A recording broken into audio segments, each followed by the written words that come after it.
Metro Manila, posibleng makaranas ng epekto ng enhanced habagat simula sa Wednesday, August 26, 2026. Ayon sa PAGASA, patuloy na may posibilidad ng malalakas na pag-ulan at pagbaha sa ilang bahagi ng Luzon mula ika-24 ng Agosto hanggang ika-27 ng Agosto taong 2026 dahil sa epekto ng southwest monsoon o habagat. Inaasahang pinakamataas na posibleng epekto ay nasa minor level, na maaaring magdulot ng pansamantalang abala sa pang-araw-araw na pamumuhay, biyahe, negosyo, at iba pang gawain. Ngayong ika-24 ng Agosto, kabilang sa mga lugar na may posibilidad ng minor na epekto ng pagbaha ang Zambales, ilang bahagi ng Bataan, Bulacan, Nueva Ecija, Pampanga, at Tarlac.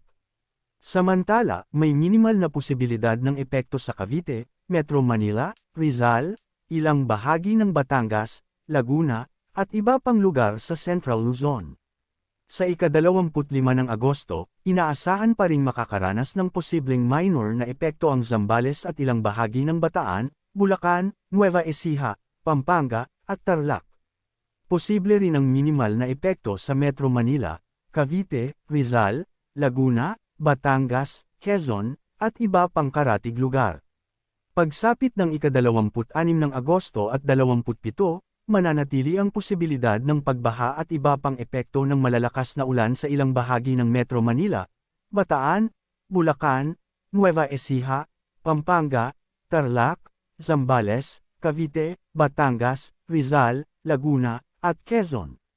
Ayon sa PAGASA, maaaring magkaroon ng pansamantalang pagkaantala sa biyahe at transportasyon, kabilang ang posibilidad na may ilang pasaherong ma-stranded.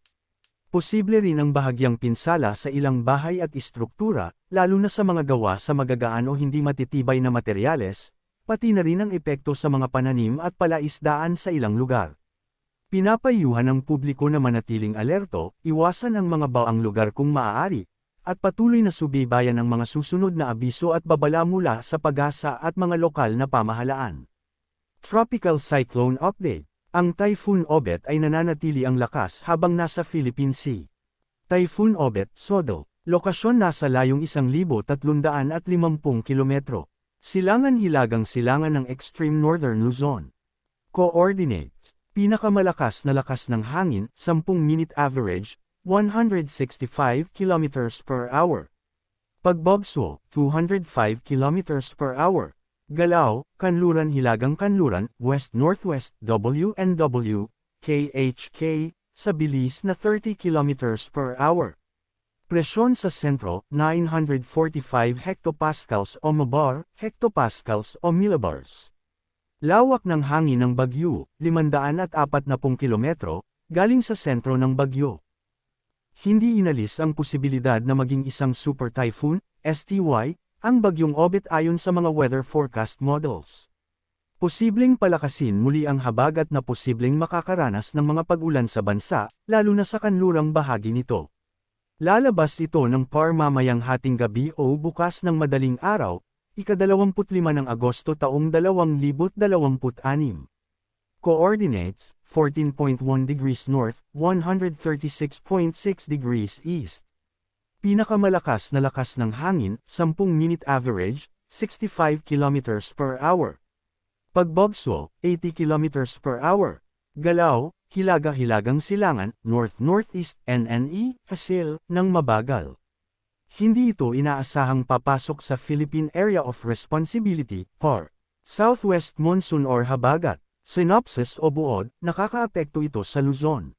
Forecast weather conditions, dahil dito, makakaranas ng maulap na kalangitan na may kasamang pag-ulan, pagkidlat, at pakulag na posibleng magdulot ng mga pagbaha o pagguho ng lupa dahil sa katamtaman hanggang minsan malakas na pag-ulan sa Metro Manila, Ilocos Region, Cordillera Administrative Region, Cagayan Valley, Central Luzon, Cavite, Batangas, at Rizal. Forecast weather conditions, dahil dito, makakaranas ng bahagyang maulap hanggang maulap na kalangitan na may pulu-pulong pag-ulan o pagkidlat at pagkulog na posibleng magdulot ng mga pagbaha o pagguho ng lupa dahil sa severe thunderstorms sa Western Visayas, Negros Island Region, at nalalabing bahagi ng Luzon, kabilang ang Bicol Region, localized thunderstorms forecast weather conditions, dahil dito, Makakaranas ng bahagyang maulap hanggang maulap na kalangitan na may pulu-pulong pag-ulan o pagkidlat at pagkulog na posibleng magdulot ng mga pagbaha o pagguho ng lupa dahil sa severe thunderstorms sa nalalabing bahagi ng bansa, kabilang ang Bicol Region.